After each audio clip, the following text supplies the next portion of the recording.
নিশির ডাক। অন্ধকার রাত, ঘুটঘুটে আধার।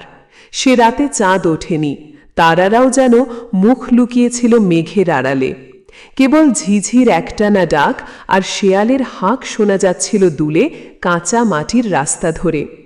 গ্রামের শেষ প্রান্তে সন্টুদের বাড়ি, পুরনো আমলের দোতলা বাড়ি, চারদিকে ঘন বাঁশঝাড় আর জংলি গাছপালায় ঘেরা। সন্ধে নামলেই সেদিকে কেউ ভুলেও পা বাড়াত না। সন্টু তখন ক্লাস 8-এ পড়ে, রোগা পাতলা চেহারার শান্ত ছেলে। সেদিন ছিল ওর জেঠতুতো বোনের বিয়ে। বাড়ির উঠোনে প্যান্ডেল হয়েছে। লোকজনের গমগম আওয়াজ, সানাইয়ের সুর, রান্নার মশলার গন্ধ, সব মিলিয়ে এক অন্যরকম উৎসবের আমেজ। রাত তখন প্রায় 12টা। খাওয়া দাওয়া প্রায় শেষ, বরযাত্রীও চলে গেছে। বাড়ির বেশিরভাগ লোকজন ক্লান্তিতে এলিয়ে পড়েছে। সন্তু নিজের ঘরে একা বসে মোবাইল দেখছিল। হঠাৎ ওর মনে হলো কে যেন ওকে ডাকছে, সন্তু, সন্তু, ও সন্তু। প্রথম চাই ও পাত্তা দিল না, হয়তো ভুল শুনেছে। কিন্তু ডাকটা আবার এলো, আরও স্পষ্ট, আরও কাছে, একদম ওর ঘরের জানালার পাশ থেকে। এবার যেন গলাটা আরও চেনা মনে হলো, ওর ছোটবেলার বন্ধু রফিক। সন্তু, একটু বাইরে আসবি? সন্তু চমকে উঠল। রফিক, এত রাতে? রফিকের বাবা খুব কড়া লোক, এত রাতে ওকে বাড়ির বাইরে বেরোতে দেবে না। তাছাড়া রফিক তো কয়েক মাস আগেই শহরে পড়তে গেছে। কিন্তু কণ্ঠস্বরটা একদম রফিকের মতোই। সন্তু ধীরে ধীরে জানালার কাছে গেল। পর্দা সরতেই দেখল বাইরে ঘন অন্ধকার। বাঁশঝাড়ের ওপাশ থেকে বাতাস শনশন করছে, কাউকে দেখতে পেল না। কে? সন্তু ফিস ফিস করে জানতে চাইল। কোনো উত্তর নেই। সন্তু ভাবল হয়তো ভুল শুনেছে। কিন্তু যেই ও জানালা থেকে সরে আসবে অমনি আবার সেই ডাক, সন্তু, দরজাটা খোল না রে, কথা আছে। এবার স্পষ্ট মনে হলো রফিক দাঁড়িয়ে আছে বাঁশঝাড়ের আড়ালে। সন্তু দ্বিধায় পড়ল, এত রাতে কি এমন কথা থাকতে পারে? কিন্তু বন্ধুর ডাক। তাছাড়া ওর ছোটবেলা থেকেই ভূতের গল্প শুনতে শুনতে সাহসী হয়ে উঠেছিল। সন্তু ধীরে ধীরে দরজা খুলে বাইরে বেরোলো। উঠোন পার হয়ে যেই বাঁশঝাড়ের দিকে এগোতে যাবে, হঠাৎ একটা হিমশীতল বাতাস ওর গা ছুঁয়ে গেল।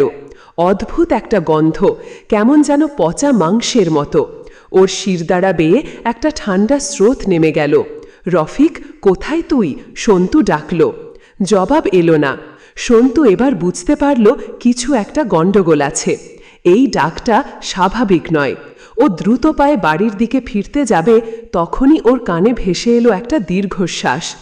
যেন কেউ ওর কানের পাশেই দাঁড়িয়ে গভীর দীর্ঘশ্বাস ফেলল। আর তারপর সেই ডাকটা আবার এলো, কিন্তু এবার রফিকের গলাটা যেন ভেঙে চুরে যাচ্ছে, বিকৃত হয়ে যাচ্ছে। আয়, আমার কাছে আয়, সন্তু। সন্তু আর এক মুহূর্ত দাঁড়ালো না। তীব্র আতঙ্কে ও দৌড়াতে শুরু করল। ওর সারা শরীর ঘামে ভিজে গেছে। ঘরের ভেতরে ঝুঁকে ধড়াস করে দরজা বন্ধ করে দিল। হাঁপাতে হাঁপাতে জানালার দিকে তাকাতেই ওর চোখ পড়ল উঠোনের কোণে, যেখানে একটা পুরনো ভাঙা কুয়ো আছে। কুয়োর পাড়ে একটা আবছা ছায়া, সেটা ধীরে ধীরে নড়ছে। কুয়োর দিক থেকে ওর কানে ভেসে এলো সেই একই বিকৃত ডাক, সন্তু, আমি তোর জন্যেই অপেক্ষা করছি, আয়। সন্তু ভয়ে কাঁপতে কাঁপতে মেঝেতে বসে পড়ল। পরদিন সকালে ওর মা ওকে উঠোনে অচেতন অবস্থায় খুঁজে পান। হাসপাতালে নিয়ে যাওয়ার পর ডাক্তার বললেন তীব্র মানসিক আঘাত লেগেছে।